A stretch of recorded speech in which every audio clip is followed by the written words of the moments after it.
Good morning and welcome back to Morning Express. I'm Sophia Wanuno. We are on the newsroom this morning. The last few minutes of this segment, we want to focus a few matters, politics we must discuss, ODM. But before we go to that, let's wind up on security. And going forward, in terms of how this story has been covered, Clay, from the beginning, in terms of whether there's been those linkages made of issues we are seeing, we're hearing, I think yes, that the media in covering this story has done a pretty good job. I think we've been caned enough times over these so-called marginalized areas, but I think this time, I think for the past few months, the media has really been trying to get all these places. There are times when actually people go to these places even when nothing flares up. Okay, fine. You mentioned Gado's cartoon today. I think 91 or 92 days ago, he had another cartoon which actually he mentioned Mandera people very famished and all that, and local media running to calling Nairobi or wherever it is and saying, like, "Set for me, I'm going to interview a socialite," and foreign media running away. That was, I think, 91 or 92 days ago. And actually he mentioned Mandera, and these guys are just there desperate. But I think there's been a lot. The media has covered enough ground. I mean, the places that actually we've gone that probably we never used to go before in all the security thing, because if it has caught the government unawares, and it has probably wrong-footed the government, I think also the media has probably been, but we are really trying. As a matter of fact, I think the media is doing much more when we're going toe-to-toe than the government is doing when it comes to covering the so-called marginalized area vis-a-vis security. All right. Media coverage, security question. Big challenge, very major topic. You can for surely say it's going to be on the headlines until Christmas time. But we've done a good job. Some of the people still feel, my good friend Hassan tweets me saying, we have fallen prey to the PR gimmicks of the state. Largely true. But we must also start saying that there needs to be more work being done by both government and the media. We have a KDF camp in Mandera town, that airstrip. Why can't we strengthen it so that we can cushion Mandera citizens and other Kenyans who work there against this militia? If our country or parts of this country is going to be run by militias, I mean, we are surrendering like a failed state. What happened in Mandera only happens in a failed state. What happened in Kapedo, what happened in Peketoni, only happened in failed states. We must look at ourselves again and really question whether we are doing the right thing, whether we have the right people in office, and whether we can really rise to the challenge. All right, Gadara. I don't think you can say the media has been, that it's largely true that the media has been taken in by government PR and in the same breath saying it's doing a good job. Yeah. You know, I think there are really fundamental problems, not just with how the story is covered, which is my biggest beef, but also there are questions about the ability or the access that the media itself has. We saw yesterday, for example, they had to be flown in by the with the whatever the PS or whatever his name is to go there. The day before, it was again they flew somebody in. At least I was watching. Was it KTN? They flew somebody in and he came back. You know, on the Saturday. You know, so the idea that you've got bureaus that are nearby to these places, you know, and the sustainability of actually having people based in these areas is a question. The fact is they have been marginalized by government. There is issues with security. There is issues with access. So on that front, I wouldn't really butter the media too much. I know there are problems there. You know, but I think on the whole, in terms of discussing the security issue, there really has not been a proper, well-articulated debate, you know, that lays out what the options are for the country, you know, what are the problems, you know, and pushes that forward, you know. Lots of it has been vague, has been lots of noise, not too much about what the proper proposals are, you know, and that's I would love to see much more of ticket discussions. But if you're going to have this, I think the problem is not consultants with and the stuff. media. The problem is the people at the media who are supposed to react. So probably it's those people that you're not seeing them react. So you think that it's the media that is not doing enough. And actually, that is the same thing with also this government, the government PR. What do you mean react? I mean, like, okay, fine, we can have all these things, but what is the state going to do? Yeah, but this Yeah, at is the end my, of the day, yeah, but our here's- if the coverage state- doesn't yeah, if the solve state- yeah, but here's my. I don't. I don't dispute that the media is not going to pass a law. Because Yeah. we are That's victims true. But the media too, can articulate you know? what are the laws that need passing, what are the issues that need looking at, so that people are very clear when they are asking for what their options are, what the problems may or may not be with certain causes of action. And these are the things that I would really hope that going forward we would more as a country more concentrate on, as opposed to turning this into, as we love to do, into a political football, something to beat the government with. It prefers. I'm very happy seeing the government being kicked about, but let's also focus on the specific proposals that people are putting forward. On what sort of legislative remedies we're going to be looking for, and also the fact that we are not implementing laws that are already on the books. Yeah, I mean, all these things, I mean, the media can do all these things, but what about the people who are supposed to act? Because we will not take up guns and go fight these people. We can, and I think we've done quite enough to. Like when it comes to this story about media being sucked in by the PR, actually, it's not the media that has been sucked. It's the media actually that has been pointing out that this is PR. It is the people. It is the voters. Actually, it is the Kenyans who have been sucked up by this PR, so much so that when the media point out, you are seen like, oh, you're being disrespectful. Just a minute. You're being, I do admit, at some point, the media got sucked in. Then they realized, like, come on, we're getting sucked into this vortex of PR. So they started pulling out of it. And actually, they've probably managed to pull out. And that's why, even what happened yesterday, I mean, it was because of the media starting to point out, like, no, this is too much PR.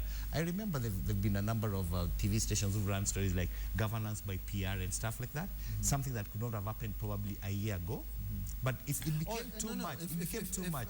And that's why I keep on saying, like, sometimes, you see, we blame the media too much. I mean, and people will get disappointed, sometimes if you expect the media to do. It is the state, these are the people you elected. So Just like when the government says, oh, the intelligence was blanket and all that. I'll agree with you, Clay, that the media has called out the government some way many times towards starting to dispute or to question the government. I don't think it's there yet, but yes, I mean, you're right. This compared with, for example, the Garissa operation last year, where everybody was calling it an anti-terror operation, because the government said that's what it was when it had nothing to do with that. Compare that with the reaction we've had to what the VP said. I mean, the Deputy President said on Saturday, on Sunday, I believe. I mean, it's a big change, and I wouldn't begrudge you that. But I still think that there's a long way to go. Before we can actually start putting the agenda, being the people who craft the agenda for the country. All right, Ohito, ODM. So there's a list out, and it has quite a number of people in it. Someone was joking that it feels like all ODM was gotten into the leadership in one way or the other, of course, on a lighter note. But this to try and stem what has been, some of the tension within the party. But again, in the recent past few days, even yesterday and the day before, looking like it's not working. So on one hand, in covering this particular story, when these are the same leaders that will talk about democracy and the place for the same, and when it doesn't appear to be the same being exercised inside their own quarters, are we trying to bring out that part of the story? I want to begin by saying that political parties in Kenya are built around individuals. And I don't know when Kenya will learn from our neighbors, Tanzania. We can have an equivalent of CCM, when we can have an equivalent of ANC. But so far, I think ODM leads in one way by being on the extreme sides, that you can handpick people, after having tried to go to elections in a democratic process and failed, which for me is a stop back because there has to be leadership. There must be no vacuum. There are people who need to rise to those offices. So in the unlikely event, and you have a very tricky rival who, as they claim, tries to, infiltrate and, use its point persons to seek positions within it, they have been left with a very cagey situation of trying to handpick individuals. That is not good for democracy. It's not good for the party. I think Mr. Odinga must put his feet down and try and find better ways of holding, a national election, because it's a challenge they've had even at the last primaries before the elections, getting the right people elected to party ranks in a free, fair and democratic manner that satisfies all is still a big challenge for him. Yeah. But I give them plus that it's the only party trying to do it. No other party Yeah, can. that's the same line they've been using, that at least they're trying. Gadara, is the media also just sitting back and saying, yeah, this is politics Kenyan style, let them do it, we'll just report on what they're doing, but also maybe not reminding everybody that at the end of the day, this is ideally how this should work. My view is that the media has been much more competent in reporting about the politics of things than it has about the issues behind it, And so, in this sense, I think you will find that coverage of, for example, what's going on in ADM has been fairly, in ODM has been fairly extensive. I would agree with Ohito that the idea that if you have elections that fail, then now you can start appointing people, we've got a problem. I think we should look into also the role of government bodies such as the IEBC in monitoring and organizing these sorts of elections for the political parties. I believe they've got a role there. I'm not sure about what the law exactly says, but I believe they've got a role in it. And anyway, the fact that we fund these parties, that they are paid for by the taxpayers, at least a portion of the operating expenses are paid for by us, means we've got a reason to hold them to account. We've got a leg to stand on, and we insist that there's got to be internal party democracies, in these places. Things like what we saw with the Men in Black issue and stuff. I'd really want to know what's the action that must come out of that in terms of, who's been arrested, for it. Disrupting this public event, etc. What specific action has a government taken, or the security, the police, etc. taken here? Registrar of political parties, what's her role again in this? So articulating all of those as opposed to just the internal fights within ODM or the internal politics within it, but the wider picture, I'd love to see much more coverage of that. Mr. Clement. Oh, I think ODM has been overcovered. That's all. I think it's ODM gets a lot of coverage. I can only guess, like Baba. But is that coverage being given sounds context, or are we just covering as it unfolds, saying what is happening? The are we putting the story into perspective? The funny thing is, when Raila coughs, it is news. When he does not cough, it is news. So we are just coughing out, going away with the coughs as the media. I think it's very personalized. I think it's very about the clashes about the personalities within ODM, but I don't think the wider implications for the development of party democracy in Kenya have actually been explained. Sure. I mean, today, if at all this Mandela thing was not there, and you see, like even this other paper is actually had to squeeze ODM on the front page, probably because probably because it's the opposition point. Maybe it's because well, I thought there was I'd heard that there was some research that when you have Odinga on the front page, the paper sells a bit more. Hot cake. So I think that is scientific. Yes, it is. It's scientific. Quickly, we want to move on to one more issue. You had something else to add? This matter of security, I think what we need to do is we've had this excuse so many times that, and I'm not a government advisor. There's so many or a political analyst that the intelligence was blanket intelligence. I don't know whether they need to be broken down, like so and so will come at this time wearing like this and he will attack. I think the best thing to do is probably if there is blanket intelligence, then the government needs to put blanket security, cover the whole area. Yeah. Let's wind up with this story that it appears like it's a wave. It's like the in thing for some insane people in our country to strip women. And somebody the other day said that perhaps the media, in giving it so much attention, is giving ideas to more people and getting this whole trend, which is unfortunate and sad, to continue as we have been covering.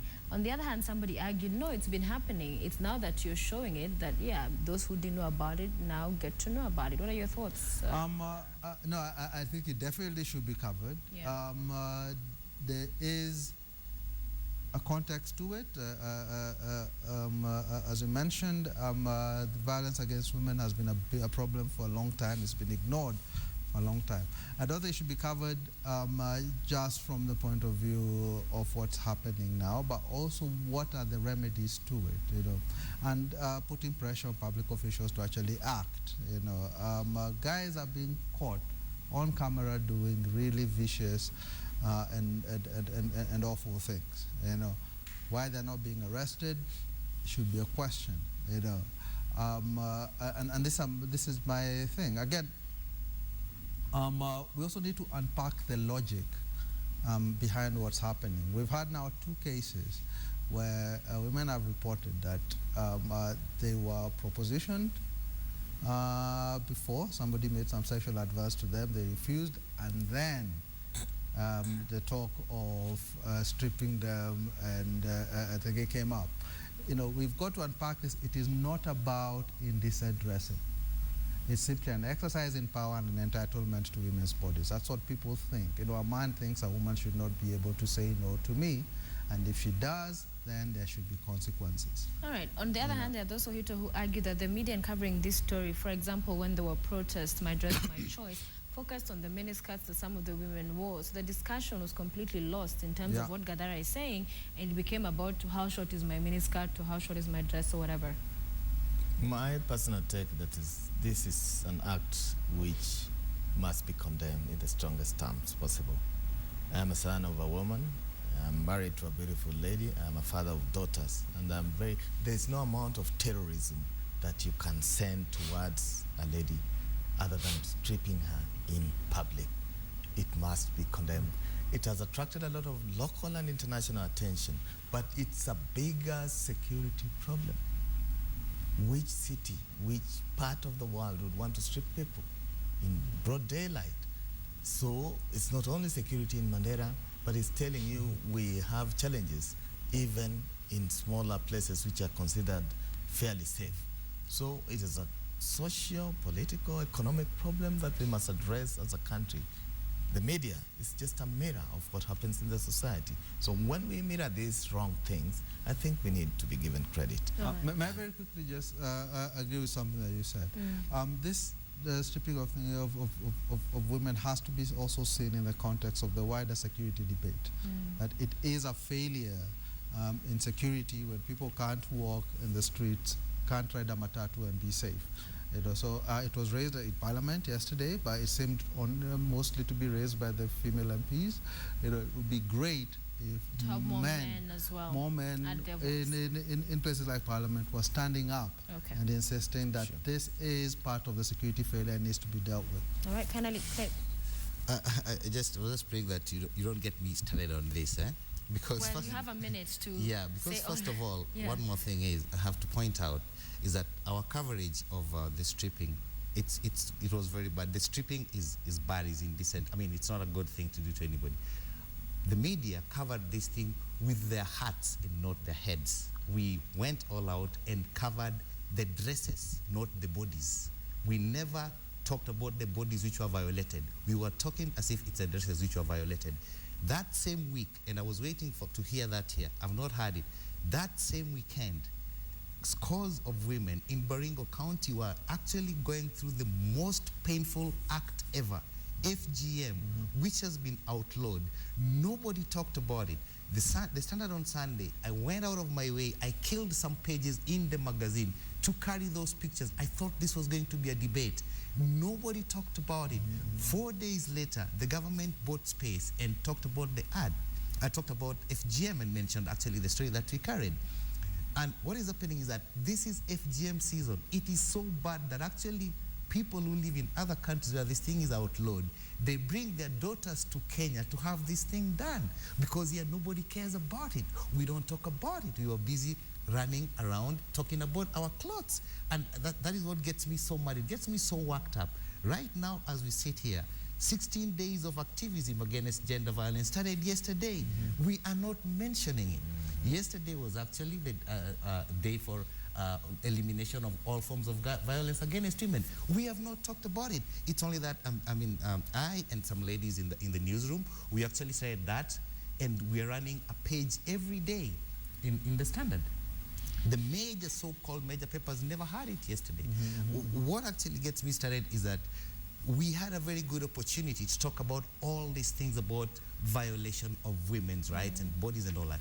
We botched it up. We went to the streets. We covered this thing with our hearts. Nobody mentioned the street where this thing was done. We kept on mentioning the name of the passenger service vehicle, Sacco, as if this thing happened in the bus. It did not. First of all, I've not heard any of us mention the name of the street, so that actually we mention the street so that people can, if it's beefing up security there, it can be done. We kept on mentioning the bus. Okay. I'll tell you one thing, I don't hold brief for them, but we kept on mentioning the touts of this. 3/4 of the touts for this, the so-called touts of this bus, whatever, they are women. They are, yes, they are women. They are the ones who man that route. There are like 15 other passenger vehicles which operate on that road. Wow. You see, we did not mention this, and this is what gets me. I did not want this to get. It gets me so worked up, actually. That. Yeah, but I mean, your point is well taken, and I think well made. You know, that it's not my only problem was that we covered this extensively with our hearts, not with our heads. Yeah, I think that's that point we is got well so made. emotional and then covered our clothes as if it's our clothes which are violated, not our bodies. Not our bodies. Yeah. And we'll end it there. A powerful point you end us on to ponder on, and I guess get more people talking about the same, and those who are concerned and involved, especially in, whether it's the gender office, because it's unfortunate, FGM being outlawed and still it happening as though it's, business as usual. It's all about context, I think, in the end. That should not be happening. And thank you, gentlemen, for joining us this morning. Patrick, David, and Clay, always a pleasure. And that's it for the newsroom this morning. We take a short break. When we return today, we focus on intentional parenting. The kids are out for the holidays. It's a huge couple of weeks now. It's going to be up until the next year. What are your kids going to be up to? Have you even thought about it? Or are they just home and then you're like, okay, the house help is there taking care of them, or go visit Shosho and Guka, or watch TV all day? Do you know what your kids are up to? It's an important conversation to have, and we'll have it when we return. Stay with us. Do your parents know what you're up to?